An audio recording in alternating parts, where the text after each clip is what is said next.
Hello दोस्तों, जय Hind. Exist academy में आपका स्वागत है। दोस्तों, आज मैथ की इस साधारण ब्याज की श्रृंखला में आज का टॉपिक हमारा किस्त पर आधारित है। तो देखेंगे यहाँ कैसे साधारण ब्याज में किस्त कैसे निकाला जाता है। ये बहुत सारे क्वेश्चन आपको देखने को मिलते हैं और उम्मीद है आप लोग इस पर अभ्यास किए होंगे और कर रहे होंगे, और आपको जहाँ भी दिक्कतें होती होंगी आपको मैं यहाँ पर पूरी तरीके से उसको क्लियर कर दूंगा, और आज के बाद आपका किस्त का सवाल कभी भी नहीं छूटेगा। ठीक है ना। तो देखिए दोस्तों, आप समझिएगा, यहाँ पर देखेंगे सवाल दिया गया है क्या, पहले देखेंगे। लिखा है कि 6450 रुपए के धन को 5% साधारण ब्याज की वार्षिक दर से 4 वार्षिक किस्तों में चुकाया जाता है। बताइए प्रत्येक किस्त की राशि क्या है या क्या होगी।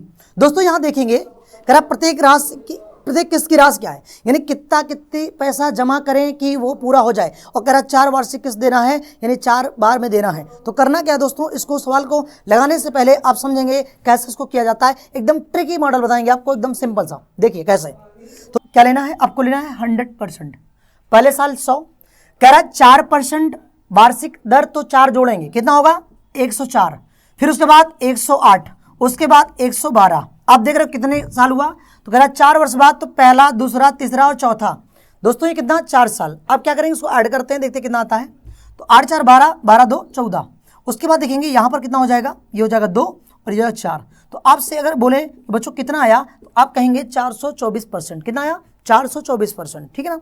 अब इसके बाद देखते हैं, यहाँ पर देखेंगे 424% ये कितने के बराबर है, तो बच्चों कह रहा है 848। अब इतना करेंगे क्या, अभी जो मैंने तरीका बताया, 424% बराबर 848। अगर हम यहाँ देखेंगे तो परसेंट मतलब क्या होता है, बटे 100। बच्चा जैसे मैंने पहले बताया बटे 100। अगर इसको हम काट देंगे तो आप देखो एक बार में कट जाएगा, 2 बार में कट जाएगा, 4 ये 2 बार में कट जाएगा, यानी कितना आ गया आपका, कितना आएगा 200। बच्चों ये आपकी क्या हो जाएगी, ये 200 रुपये आपकी किस्त हो जाएगी। ठीक है ना। चीज़ें आपको समझ में आई होगी, 200 रुपया किस्त होगी। ठीक है ना। चलिए इसी पर एक क्वेश्चन और लेते हैं, उसको देखते हैं वो कैसे सॉल्व करना है। ठीक है ना। देखिए इस सवाल को कैसे करेंगे आप लोग एक बार खुद ट्राई करिएगा, बाकी मैं आपको सॉल्यूशन दे रहा हूं। दोस्तों यहां पर सवाल को पढ़ेंगे, सवाल में लिखा क्या है पहले देखते हैं। कह रहा साधारण ब्याज की 12% वार्षिक दर पर 3 वर्ष के बाद दे रुपया 1092 के ऋण भुगतान के लिए कितनी वार्षिक किस्त देनी होगी। आपसे पूछा क्या है, आपसे पूछा किस्त क्या है। तो बच्चों किस्त कैसे लगाएंगे देखते हैं। तो आपको लेना क्या है, वैसे ही जैसे मैंने पहले बताया, पहले साल में कितना परसेंट लेंगे बच्चों, तो लेंगे 100%। कितना लेंगे 100%। उसके बाद आप एक चीज देखेंगे, आपसे कहें दर कितनी है 12%, तो 12 बराबर बढ़ेगी, तो बच्चों कितना हो जाएगा 112। अगले साल क्या हो जाएगा, 12 और जुड़ेगा 124, और अगले साल 12 और जुड़ेगा तो ये हो जाएगा 136। एक बार रुकिएगा, यहाँ देखिएगा केवल 3 साल के लिए दिया गया है, तो आप केवल इतना रखेंगे। देखिए 3 साल बोला है ना, 3 साल, तो 100, 112 और 124। अब क्या करेंगे बच्चों, इसको ऐड करेंगे, ऐड करके देखते हैं कितना आता है। चलिए देखते हैं तो कितना आता है। देखिएगा 4 2 6, ठीक है ना। यहाँ देखिए 2 1 3, और ये हो जाएगा 1 2 और 3, कितना हो जाएगा बच्चों, आप कहेंगे 336%। कितना हो जाएगा 336%। अब देखेंगे 336% किसके बराबर बच्चों, तो आप कहेंगे 1092 के बराबर। तो क्या करेंगे, यानी रख देंगे 336% बराबर 1092। बच्चों अभी मैंने बताया, इसके पहले भी यहाँ क्या किया जाएगा, बटे 100। क्यों, परसेंटे 100 होता है। अगर इसको हम सॉल्व करते हैं, देखते कितना टाइम ये जाता है। ठीक ना, थोड़ा सा समझने की कोशिश करिएगा।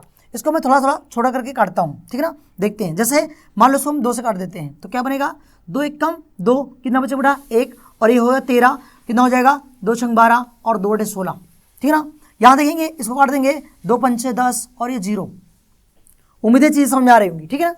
इसके बाद और इसको काटते हैं, इसको देखते हैं कि ये किससे कटेगा। तो अगर हम देख लें, शायद ये 4 से कट जाएगा।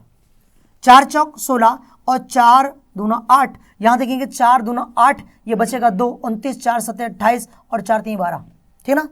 कुछ तो समझ में आ रहा होगा। चलिए आगे देखते हैं और किससे कटेगा, तो बच्चों कहेंगे 3 से कट जाएगा। 3 कम 3, 3 चौक 12, और यहाँ से देखें तो 3 9 27 और 3 कम 3 हो जाएगा। और काटेंगे अगर इसको, तो ये कटेगा 2 से 214 और 2 दूना 4, 2 पंचे 10। और काटेंगे बच्चों, तो 7 कम 7 और 13 7 91, यानी यहाँ क्या बचा 25, यहाँ बचेगा 13, क्रॉस करा देंगे, कितना हो जाएगा 25 गुणे 13, ये कितना आंसर आएगा देखते हैं। तो 13 पचे 65, कितना होगा 13 पचे 65 और 13 दूना 26 और 26 और 6 कितना हो जाएगा 32। यानी कितनी किस्त आएगी बच्चों, तो आप कहेंगे 325। किस्त कितने की बनेगी 325 रुपए की बनेगी। उम्मीदें हैं किस्त के सवाल आपको अच्छे समझ में आए होंगे और आप इसको आसानी से कर पाएंगे, ठीक है ना। अगर ये चीजें समझ में आई तो चलिए मैं अगला टॉपिक आपको बताता हूं। अगला टॉपिक, एक टॉपिक और लेके चलते हैं। वो ऐसा टॉपिक है जहां पर आपके वर्ष ना दे करके, माह ना दे करके, बल्कि वहां पर दिन निकालना होता है, दिन दिया जाता है। उसमें कैसे करेंगे, आइए एक टॉपिक और देखते हैं। बच्चों ये एक टॉपिक देखिएगा, इसको कैसे करना है। यहां देखिएगा कुछ अंतर मिलेगा आपको पहले वाले क्वेश्चन से। यहां दिया है 7300 रुपया का 5% वार्षिक ब्याज दर से 11 मई, देखिएगा जो आपको समझने वाली चीजें हैं वो समझिएगा। 11 मई 1987 से 10 सितंबर 1987 तक, और कह रहा है दोनों दिन सम्मिलित का साधारण ब्याज क्या होगा। बच्चों यहां पर वर्ष ना दे करके, माह ना दे करके, बल्कि तारीखें दी गई हैं, उसके अनुसार समझेंगे। तो आपको मैंने पहले बताया करना क्या है, आपको मैंने पहले भी रूल पर समझाया था। 100% बराबर 100% क्या रखना है, बराबर मूलधन रखना है। फिर आपसे कहा था दर और समय का गुणा इधर करना है, और यहां पर आपको क्या रखना है बच्चों, आप कहेंगे ब्याज रखना है। और एक बात और बताई थी कि अगर यहां पर आप क्या रखेंगे, मूलधन रखेंगे, तो यहां 100 प्लस करना होगा। ये चीजें मैं आपको पहले बता चुका हूं। चलिए यहां देखते हैं कैसे समझेंगे। दोस्तों देखना, अगर मैं आपसे कहूं बताइए मूलधन क्या है, तो आप क्या कहेंगे 7300। मूलधन क्या है 7300। फिर आपसे बोलेंगे, देखिए बेटा पी बराबर क्या रखेंगे 7300। मैं कह दूं दर कितनी है, आप कहेंगे 5%। मैं कह दूं समय क्या है, तो समय निकालना होगा। समय कैसे निकलेगा वो आज चीजें आप थोड़ा समझेंगे। आपको बताने जा रहे हैं, देखिएगा यहां दिया है 11 मई और तेरा दोनों दिन, और यहां 10 सितंबर तक दोनों दिन सम्मिलित होते हुए कैसे करेंगे। देखिएगा समय कैसे निकालते हैं। अगर पहले हम लिखेंगे मई, फिर अगला महीना जून, फिर आप लेंगे जुलाई, उसके बाद लेंगे अगस्त, और उसके बाद लेंगे सितंबर। इतने महीने तक का निकालना है, कितने दिन बनेंगे। दोस्तों देखेंगे कह रहा है 11 मई, अब कह रहा है दोनों दिन सम्मिलित करते हुए, यानी 11 मई की डेट लेना है। आपको बताऊंगा मई में कितने दिन होते हैं, मई में 31 होते हैं। कितने होते हैं 31 होते हैं। अगर 11 मई ले लेंगे तो 10 अलग निकल जाएगा, यानी कितने बचेंगे, तो बच्चों लेंगे 21 दिन। 21 दिन बचेगा किसमें, मई के महीने में बचेगा। उसके बाद में देखेंगे, तो यहां पर देखेंगे जून में कितना होता है, ये 30 दिन का होता है। जुलाई कितने का होता है, 31 का होता है। अगस्त कितने का होता है, ये भी 31 का होता है। उसके बाद सितंबर का लेंगे, कितना दिन लेंगे बच्चों, यहां लिखा है 10 सितंबर, यानी 10 दिन, ठीक ना। अब इसको जोड़ेंगे, देखते कितना बनता है। तो ये बनेगा 1 1 2 2 1 3, और ये 1 3 1 4 3 7 7 3 10 10 2 12, यानी कितना बनेगा 123 दिन बनेगा। आपसे कहें दिन कितना आया 123 दिन, लेकिन ध्यान से समझिएगा, चीजों को थोड़ा समझना है आपको। ये दिन में दिया गया है, जबकि चाहिए क्या वर्ष में। आप इसको क्या करेंगे, बदल लेंगे। कैसे बदलेंगे बच्चों, आपको मैं सिखाता हूं। देखिए कैसे सवाल क्या करना है, इसको लगाना कैसे है। तो मैंने कहा 100 बराबर क्या मानेंगे, मूलधन। चलिए देखते हैं 100 बराबर क्या लेंगे बच्चों, 100 बराबर लेंगे मूलधन। मैं कहूँ मूलधन कितना है, तो आप कहेंगे 7300, है ना।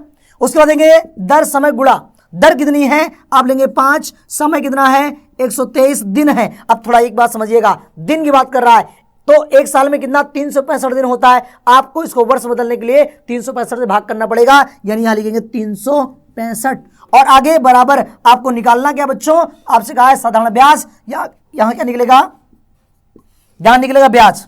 चलिए इसको काटते हैं, आंसर कितना आता है एक बार देखेंगे बच्चों। 2 0 0 कट जाएगा, 5 से काटेंगे 5 5 से 35 और 5 3 15, ये हो जाएगा। अब देखिए क्रॉस करा देंगे, यहां बनेगा कितना, ब्याज बराबर कितना बनेगा, ब्याज बराबर बच्चों आगे क्या होगा, तो यहां लिखा 123/73 गुणे 73, कितना, ये कट जाएगा तो कितना आएगा 123, यानी आपका ब्याज कितना निकलेगा बच्चों, तो आप कहेंगे कितना 123 रुपया आपका ब्याज निकल करके आएगा। ठीक है ना। इस तरीके से आपको क्या निकालना है, दिन निकालना है। उम्मीदें हैं चीजें समझ में आ रही होंगी। ठीक है ना। चलिए, अगर ये चीजें समझ में आ रही हैं तो एक क्वेश्चन और इस पर देखते हैं उसको कैसे लगाते हैं, और आप लोग भी लगाने का प्रयास करिए। ठीक है ना। बाकी सोल्यूशन मैं दे रहा हूं। चलिए देखते हैं अगला सवाल। इस सवाल को देखते हैं, इसको कैसे करेंगे। दोस्तों देखिएगा, क्वेश्चन दिया क्या है पहले वो समझते हैं।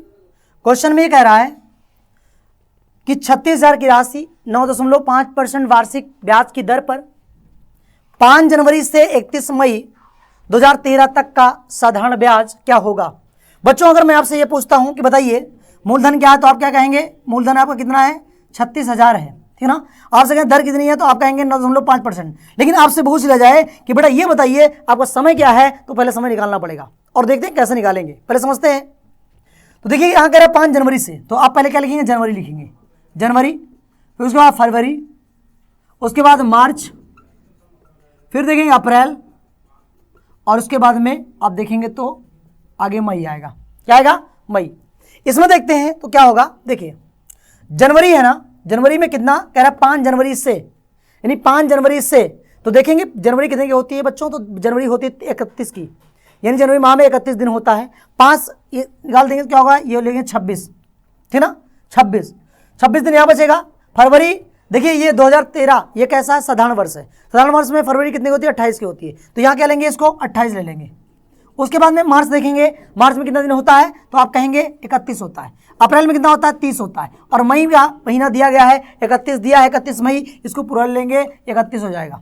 बच्चों यहाँ पर काउंट करेंगे कितने दिन बन रहे हैं, और फिर इसको वर्ष में कन्वर्ट करेंगे। चलिए देखते हैं, जैसे देखिएगा इसको हम ऐड करते हैं, कितना बनेगा, 1 1 2 2 और 8 2 10 10 6 16, ये हो जाएगा 2 2 4 3 7 3 10 10 3 13 1 14, यानी कितना दिन बनेगा, तो आप कहेंगे 146 दिन बनेगा। ठीक है ना, 146 दिन। चलिए देखते हैं अब कैसे लगाएंगे सवाल को।